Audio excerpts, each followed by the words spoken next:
할로윈데이가 다가오면서 다양한 코스튬이 주목받고 있습니다. 올해는 전 세계적으로 돌풍을 일으킨 넷플릭스 드라마 오징어 게임과 관련한 의상이 가장 인기 있는 코스튬으로 떠올랐습니다.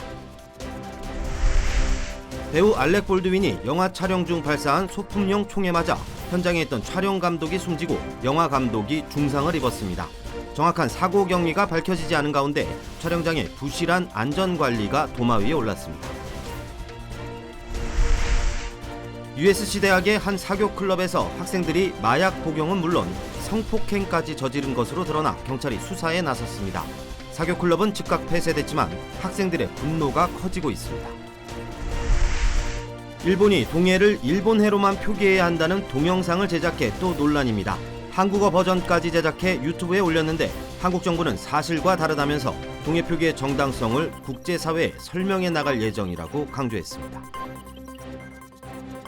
뱅크 오브 홉의 새로운 모기지 전문 컨설턴트 팀이 내 집 마련의 꿈을 도와드립니다. 희망을 설계하는 전문가들의 은행, 뱅크 오브 홉. 여러분 안녕하십니까? 10월 22일 첫 소식입니다. 일주일 앞으로 다가온 할로윈을 앞두고 커스튬을 준비하는 분들 많으실 텐데요. 올해에는 최근 전 세계에서 화제가 되고 있는 넷플릭스 드라마 오징어 게임 속의 의상들이 주목을 받고 있습니다. 너나 할 것 없이 등장 캐릭터의 복장을 따라 입는 게 대세라고 합니다. 김재은 기자의 보도입니다.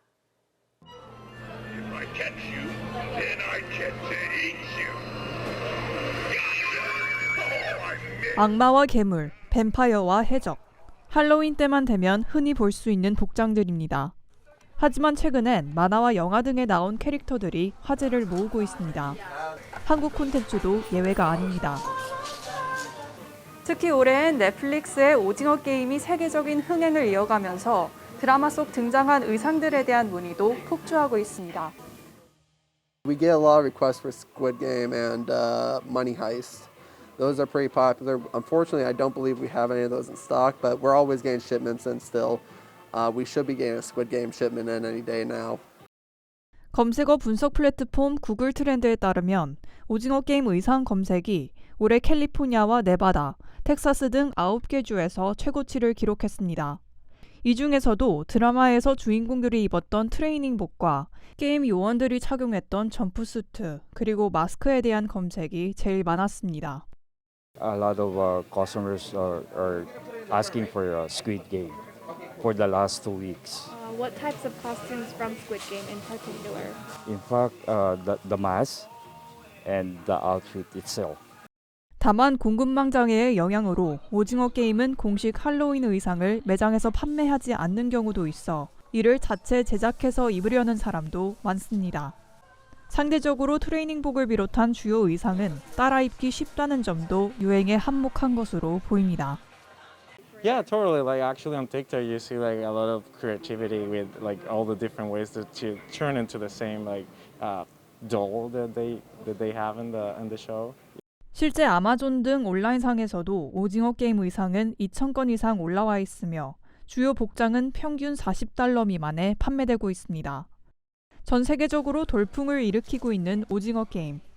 앞으로 이 인기에 힘입어 드라마 속 의상들이 향후 할로윈 복장 스테디셀러로 자리매김할 수 있을지 주목됩니다. MBC 뉴스 김재은입니다. 배우 알렉 볼드윈이 영화 촬영 도중 소품용 총을 발사하다 스텝이 총에 맞아 숨지는 사고가 발생했습니다. 어떻게 총이 격발됐는지 의문이 커지고 있는 가운데 촬영장의 미흡한 안전 대책도 도마 위에 올랐습니다. 여준호 기자의 보도입니다. 뉴멕시코주에 위치한 서부 영화 러스트의 촬영장. 현장 스텝으로 추정되는 한 남성으로부터 다급한 목소리에 신고가 들어옵니다. 사고가 발생한 건 어제 오후 2시쯤. 영화 제작자이자 배우로 참여한 알렉 볼드윈이 촬영 중 소품용 총인 풀업건을 발사해 촬영 감독이 숨지는 사고가 발생했습니다. 당시 볼드윈은 총에 공포탄이 장착된 줄 알고 총을 겨누다 실제 실탄이 발사된 것으로 알려졌는데 정확히 어떤 탄환이 사용됐는지는 아직 밝혀지지 않았습니다.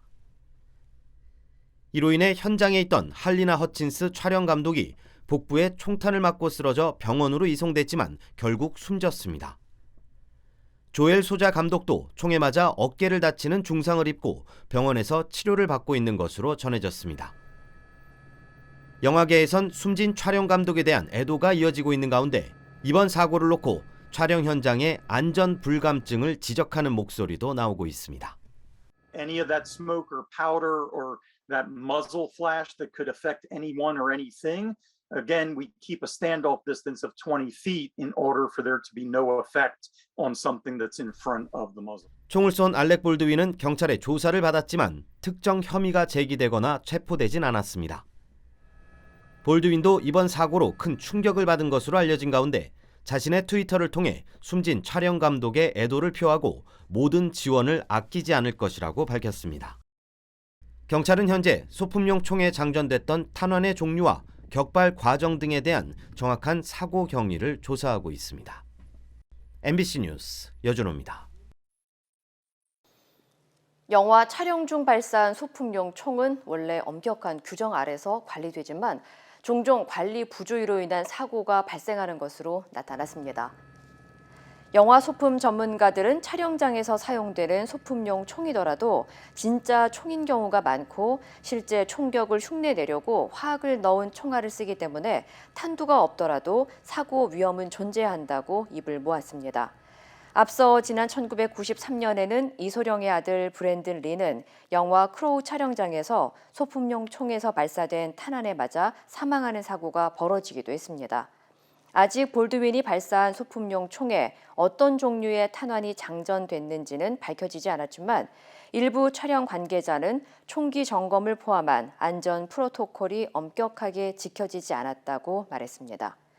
한편 총기 사고가 발생하기 불과 몇 시간 전 카메라 촬영팀 중 6명이 장시간의 근무와 급여 지급 지연 등 열악한 촬영 현장에 항의하며 세트장을 이탈한 것으로 전해졌습니다. 일본 정부가 동해를 일본해로만 표기해야 한다는 내용의 한국어 영상을 제작해 또 논란을 일으키고 있습니다.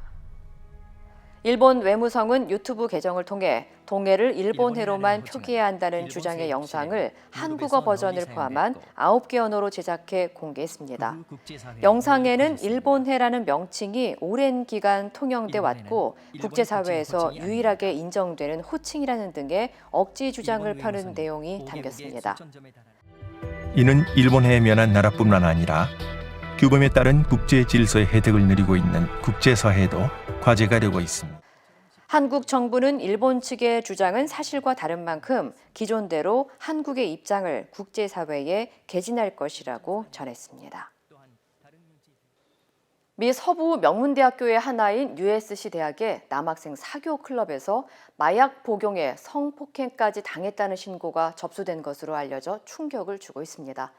지난 한 달 동안 6명의 피해자가 나왔는데요. USC와 LAPD는 사교 클럽을 중단시키고 조사에 착수했습니다.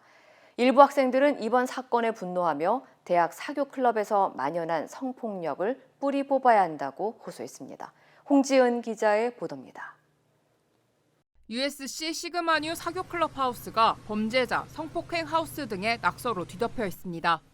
최근 한 달 사이 이곳에서 성폭행을 당했다는 피해자들의 신고가 잇따르면서 파장이 일고 있습니다. 지난 16일 한 여학생이 그날 새벽 사교 클럽 집 안에서 성폭행을 당했다는 신고가 접수됐습니다. 어제 대학 당국이 캠퍼스에 범죄 경보를 내리자 6명의 추가 피해자가 나왔습니다. 모두 사교 클럽에서 열린 하우스 파티에 참석했다 자신도 모르게 마약을 탄 술을 마셨다고 주장했습니다. 이번이 처음이 아닙니다. 학생들은 캠퍼스 내 성범죄를 근절하기 위한 확실한 조치가 필요하다고 지적했습니다. I want this to stop. It happens all the time and nothing is done about it. They don't want to accept their brothers. They don't want to, they just don't want to rock the boat. That is something we can change. That, I think if we started attacking on that front, I think that's where we can make a huge, huge change. I think ultimately it starts at home. Even in today's world, a lot of men, their dads aren't really talking to them about, how they should be conducting themselves. 국립 시그마뉴 사교 클럽은 성명을 통해 이번 사건을 심각하게 인지하고 있다며 위법 행위가 확인되는 대로 적절한 조치를 취할 예정이라고 전했습니다. USC는 해당 사교 클럽의 활동을 전면 금지하고 LA 경찰과 협력해 이번 사건에 대한 조사를 진행하고 있다고 밝혔습니다.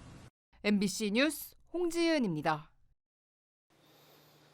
미군의 아프가니스탄 철수 이후에도 현지에 남아있는 미국 시민은 360여 명에 달하는 것으로 나타났습니다. 국무부는 미군의 아프간 철수 이후 현지에 있는 미국인과 이들의 가족 218명을 대피시켰으며 남은 미국인은 360명 정도 집계됐다고 밝혔습니다.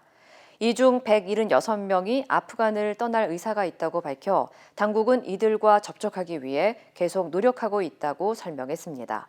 한편 백악관에 따르면 아프간에서 대피 작전이 본격화된 지난 8월 이후 6천여 명의 미국 시민이 아프간을 빠져나왔습니다. 캘리포니아주가 환경 미화 사업의 일환으로 고속도로 인근의 쓰레기 청소 작업을 실시합니다. 캘리포니아 교통국 캘트랜스는 고속도로 주변에 함부로 버리는 쓰레기가 많다며 쓰레기를 줍는 사람들에게 $250를 지급하는 클린 캘리포니아 파일럿 프로그램을 시행한다고 밝혔습니다.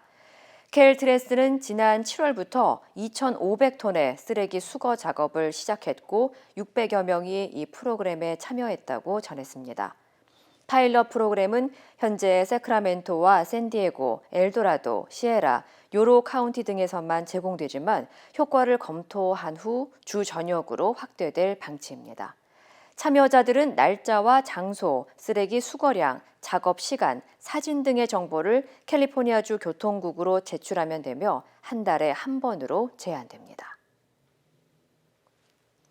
월마트에서 판매된 룸 스프레이와 관련해 사망자가 나오면서 연방당국이 관련 제품을 리콜 조치했습니다. 소비자보호안전위원회는 월마트에서 판매된 인도 제품 아로마 테라피 룸 스프레이와 관련해 어린이를 포함한 2명의 사망자가 보고됐다며 이 제품을 리콜한다고 밝혔습니다. 연방질병통제예방센터 CDC가 샘플 검사를 진행한 결과 리콜 제품에서 중증 폐렴과 폐혈증을 동반해 치사율이 49%에 이르는 유비저균이 발견됐다고 전했습니다. 월마트는 소비자들에게 리콜된 룸 스프레이를 사용하거나 열지 말고 비닐팩에 밀봉해 월마트 매장에서 환불하거나 반품하고 반드시 폐기할 것을 당부했습니다. 유비저균은 열대 지역인 동남아나 호주 북부 지역에 오염된 토양과 물을 직접 접촉한 사람에게 감염되는 세균성 감염병으로 감염되면 발열과 함께 폐렴, 가슴 통증 등의 증세가 나타납니다. 스트레스로 인한 심장마비와 호흡 곤란 증세를 동반하는 일시적인 심장질환인 상심증후군이 50세 이후 여성들 사이에서 급증하는 것으로 나타났습니다. 미국 심장학회에 실린 연구에 따르면 지난 2006년부터 2017년까지 상심증후군 진단을 받은 13만 5천여 명의 남녀 데이터를 분석한 결과 50에서 74세 여성 집단에서 다른 그룹보다 최대 10배 이상 빠르게 증가하고 있는 것으로 나타났습니다. 연구에서 이 증후군은 매년 100만 명당 15명의 젊은 여성들에게서 발생했는데 50에서 74세 여성의 경우 100만 명당 128명에 이르렀습니다. 중년 여성 또는 노년 여성에게서 이 증세가 많이 발병하는 이유는 불분명하지만 유전적 요소의 영향이 가장 클 것으로 추정한다며 정확한 원인을 밝히기 위한 추가 연구가 필요하다고 설명했습니다. 전문가들은 상심증후군은 혈압약과 혈액 희석제를 처방받으면 대부분 3일에서 7일 이내에 회복되며 한 달 안에 심장 기능이 정상으로 돌아오지만 재발 방지를 위해서는 스트레스 관리가 필요하다고 강조했습니다. 미국에서 가장 살기 좋은 소도시에 워싱턴주의 사마미시가 선정됐습니다. 금융정보 웹사이트인 월렛허브는 인구수 10만 명 미만인 1,322개의 소도시에 대해 분석한 결과 워싱턴주의 사마미시가 99점 만점에 72.55점으로 1위를 차지해 가장 살기 좋은 소도시로 꼽혔습니다. 선정 기준은 경제와 건강, 교육, 삶의 질, 그리고 안전 등 5가지의 기본 지표를 사용해 순위가 매겨졌습니다. 사마미시 다음으로는 인디애나주의 카멜, 테네시주의 브렌튼 우드가 그 뒤를 이었습니다. 남가주 지역에서 가장 높은 점수를 받은 지역은 요바린다로 97위를 기록했고 뉴포트 비치는 148위를 차지했습니다. 가장 낮은 점수를 기록한 지역은 애리조나의 파인 블러프로 나타났습니다. 유엔의 북한 인권 특별 보고관은 코로나 사태로 더욱 고립된 북한에서 식량난이 심각하다며 필요하다면 유엔 안보리의 대북 제재를 완화하는 것을 검토해야 한다고 밝혔습니다. 미국 국무부는 그러나 제재 해제에 선뜻 공감하지 않았습니다. 워싱턴에서 박성호 특파원입니다. 국제사회의 대북 제재를 완화할 필요가 있다고 유엔의 북한 인권 특별 보고관이 권고했습니다. 토마스 오헤아 킨타나 보고관은 오늘 뉴욕 유엔 본부에서 가진 기자회견에서 코로나 이후 북한의 고립이 더욱 심해져 인도주의적 위험이 커졌다고 밝혔습니다. The Security Council Sanctions Committee should re-evaluate the sanctions regime under the circumstances and when necessary to ease those sanctions. 그는 북한의 최대 관심사가 식량이라고 지적했습니다. 이미 코로나 이전부터 북한 주민의 40% 이상이 식량 부족을 겪었고 많은 이들이 영양실조와 성장 부진으로 고통받고 있다고 했습니다. 그런데 북한 당국이 코로나 이후 국경을 넘나드는 주민에 대해 총살하라는 지령을 내려 주민들이 식량 등 생필품에 접근하지 못한다고 우려했습니다. 킨타나 보고관은 이미 이달 초 유엔에 제출한 보고서에서 북한 당국은 가혹한 조치를 풀고 유엔은 제재를 완화해야 한다고 촉구했습니다. 그는 보고서에서 북한 주민들이 굶주림의 공포와 코로나19의 공포 둘 사이에서 하나를 택하게 해서는 안 된다고 했습니다. 대북 제재 완화를 검토할 생각이 있냐는 질문에 미국 국무부는 선을 그었습니다. 현재 인도적 위기 상황은 북한 정권의 책임이며 대북 제재는 유엔 회원국의 의무라고 했습니다. UN Security Council resolutions regarding the DPRK remain in effect, and all UN member states are bound by their obligations under those resolutions. 국무부는 다만 북한에 대한 인도적 지원을 지지한다는 기존 입장을 재확인했습니다.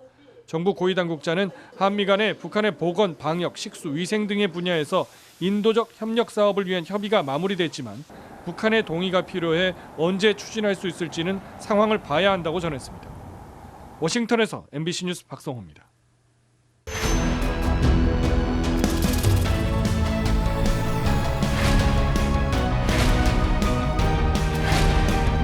샌 매뉴엘 카지노의 새 이름 야마바 리조트 앤 카지노 앳 샌 매뉴엘.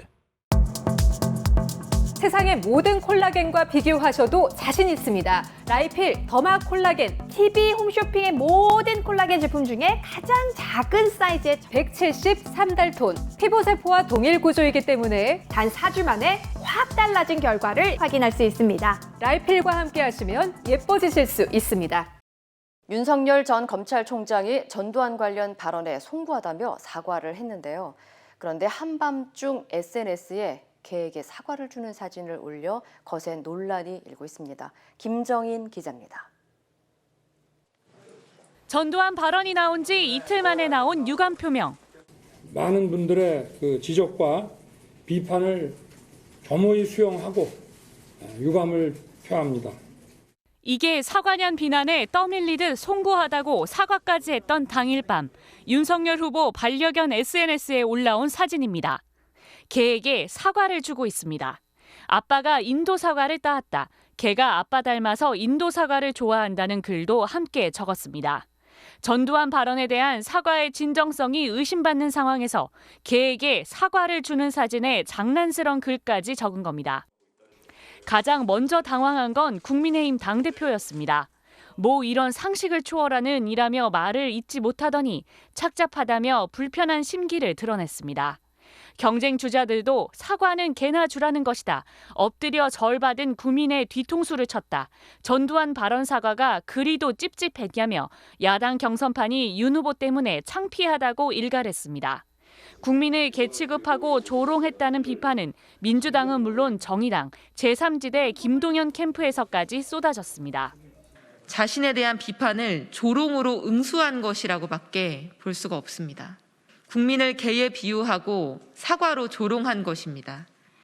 일파만파 논란이 확산되자 윤석열 후보 측은 실무자가 가볍게 생각해 사진을 게재했던 실수라며 사과했습니다. 당내 경선 1, 2위를 다투는 홍준표 후보는 같이 경쟁하는 게 부끄럽다며 후보직 사퇴를 요구했습니다. MBC 뉴스 김정인입니다. 이재명 더불어민주당 대선 후보가 광주 5.18 민주묘지와 김해 봉하마을을 찾았습니다. 국정감사 이후 첫 일정으로 두 곳을 먼저 찾은 건 여러 가지 정치적 효과를 노린 것으로 보이는데 이 후보는 이낙연 전 대표와의 회동도 조만간 성사시키겠다는 계획도 내놨습니다. 김재경 기자입니다. 이재명 민주당 대선 후보는 국정감사 뒤 첫 일정으로 광주 5.18 민주묘지를 찾았습니다. 이 후보는 무명열사와 행방불명자 묘지 등 묘역 곳곳을 참배한 뒤 이들의 희생을 기억하겠다는 방명록을 남겼습니다. 언제나 가장 빨리 와서 인사드릴 곳이 5.18 묘역이 맞습니다. 사회적 삶을 새롭게 시작하게 한 사회적 어머니라고 제가 말씀드리는 것입니다. 이어 묘역 입구, 땅에 박혀있는 전두환 비석을 밟고 지나가며 이른바 전두환 칭찬 발언을 한 윤석열 전 총장을 향해 뼈있는 비판의 말을 던졌습니다. 윤석열 후보는 왔다 갔을까? 지나쳤습니다. 존경하는 분을 밟기도 어려웠지 않겠죠. 이후 경남 봉하마을로 이동해 고 노무현 대통령이 영면한 너럭바위를 찾아 참배했습니다. 정치권에선 이 후보가 이렇게 두 곳을 잇따라 찾은 것을 두고 범진보 지지층 결집은 물론 윤 전 총장과의 대비 효과를 동시에 노렸다는 분석이 나옵니다. 실제로 경기지사직도 다음 주 월요일 내려놓겠다며 본격적인 대선 행보를 예고했습니다. 당이 원하는 바도 있고 신속하게 또 선대위도 구성해야 되는 당의 입장을 존중해야 될 것 같습니다. 이 후보는 이낙연 전 대표와의 회동에 대해선 곧 소식이 있을 거라고 전했는데 당 내부에선 이번 주말이나 주초에 이 전 대표와 먼저 만난 뒤 문재인 대통령과는 유럽 순방 이전인 화요일 또는 수요일쯤 회동할 것으로 전망하고 있습니다. MBC 뉴스 김재경입니다. 검찰이 대장동 개발 의혹의 핵심 인물 유동규 전 본부장을 재판에 넘겼습니다. 일단 지금까지 확인한 뇌물과 뇌물 약속 혐의만 적용했고 민간에 특혜를 주려고 성남시에 손해를 끼쳤다는 배임 혐의는 넣지 않았습니다. 양소연 기자입니다. 대장동 개발 의혹 사건 관련자 가운데 처음으로 기소된 유동규 전 성남도시개발공사 본부장. 2013년 대장동 개발업체로부터 3억 5천여만 원의 뇌물을 받고 이후 화천대유 측에 특혜를 주는 대가로 700억 원을 받기로 한 혐의가 적용됐습니다. 민간 사업자에게 이익으로 돌아간 금액만큼 성남시에 손해를 끼쳤다는 배임 혐의는 빠졌습니다. 배임죄란 타인의 사물을 보면서 임무에 어긋나는 행위로 손해를 끼치고 본인이나 제3자가 이익을 얻도록 할 때 성립합니다. 기존 판례에선 이 과정에 손해를 끼칠 고의가 있었는지 입증하도록 요구하고 있습니다. 검찰은 대장동 개발 책임자인 유 전 본부장이 사업협약에 초과이익 환수 조항을 빠뜨려 성남도시개발공사에 수천억 원대 손해를 끼치고 민간업체는 막대한 이익을 얻도록 했다고 의심합니다. 그러나 유 전 본부장에게 배임 혐의를 적용하려면 공사에 손해가 발생할 것을 알면서도 일부러 민간업체에게 특혜를 줬다는 정황이 구체적으로 드러나야 하는 겁니다. 사업 협약 관련 공식 문서와 당시 공사 관계자들의 진술을 확보한 걸로 알려진 검찰이 유 전 본부장에 대해 배임 혐의를 적용하지 못한 배경에 의구심이 드는 대목입니다. 검찰은 대장동 4인방의 공범 관계 등을 보강한 뒤 유 전 본부장의 배임 혐의를 추가 기소할 수 있다는 입장입니다. 하지만 초과이익 환수 조항의 누락 경위와 이를 둘러싼 해석 등 사실관계 규명부터 수사팀으로선 만만치 않은 과제입니다. MBC 뉴스 양소연입니다. 구매부터 재이용자까지 멀티패밀리 아파트론도 역시 뱅크 오브 홉이 하면 다릅니다. 희망을 설계하는 전문가들의 은행 뱅크 오브 홉.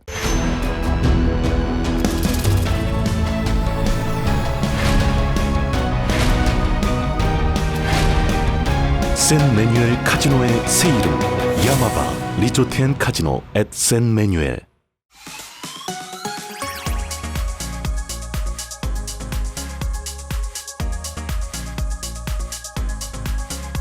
화제의 경제 뉴스를 빠르게 전달해드리는 신선한 경제 시간입니다. 시중에 판매되는 달걀 껍데기 표면에는 10자리의 난각 코드가 찍혀 있는데요. 이 번호를 잘 보면 달걀 산란일과 사육 정보 등을 확인할 수 있다고 합니다. 달걀 껍데기에 찍힌 난각 코드의 맨 앞 4자리는 산란일, 가운데 5자리는 생산 농장의 고유 번호고요. 마지막 숫자는 사육 환경을 뜻합니다. 끝번호가 1번이라면 방사에서 키운 닭이 낳은 달걀, 2번이라면 축사 안에서 자유롭게 다닐 수 있게 평사 사육한 닭이 낳은 달걀을 의미하고요.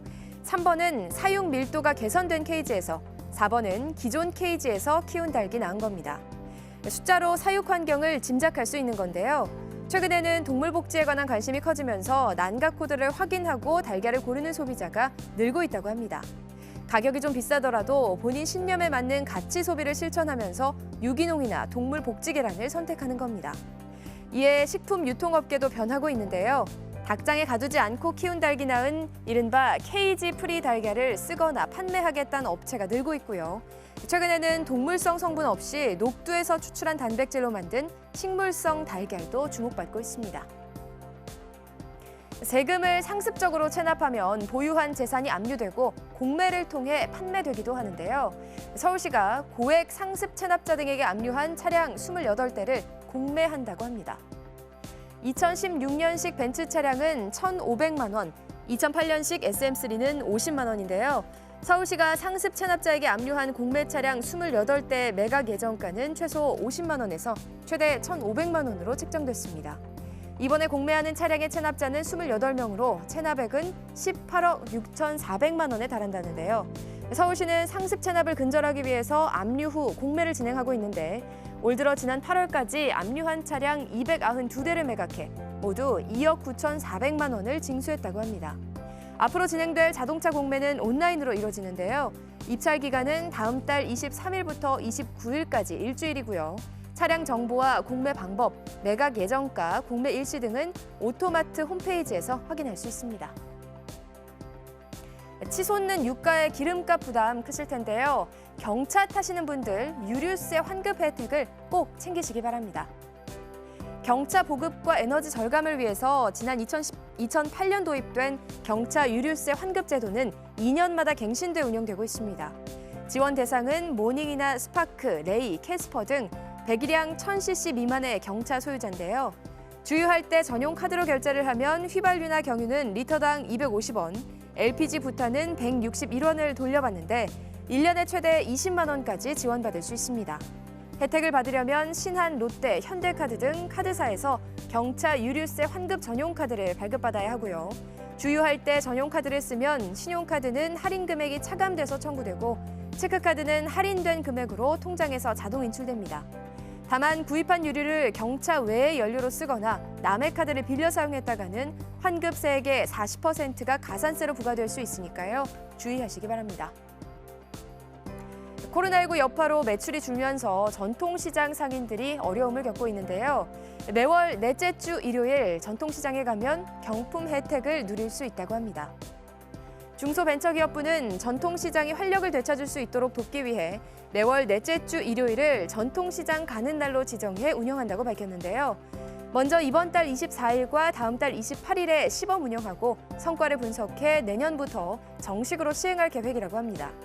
행사 날에는 전통시장 주변 도로에 주차를 할 수 있고요. 물건을 구매한 고객을 대상으로 경품 행사도 진행한다고 합니다.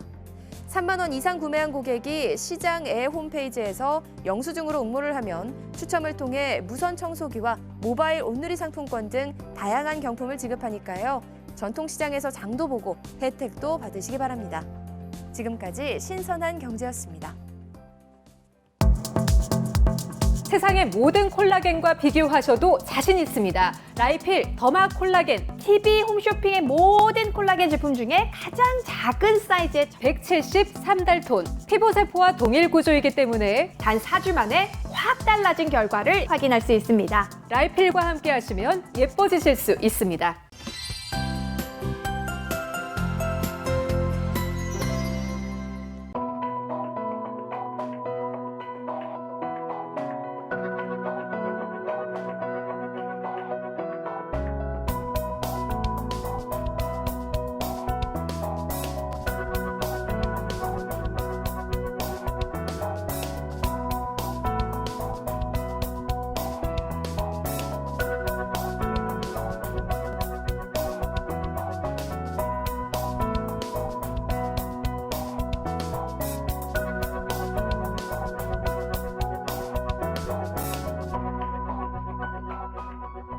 이상으로 10월 22일 금요일 뉴스를 마칩니다. 시청해주신 여러분 고맙습니다.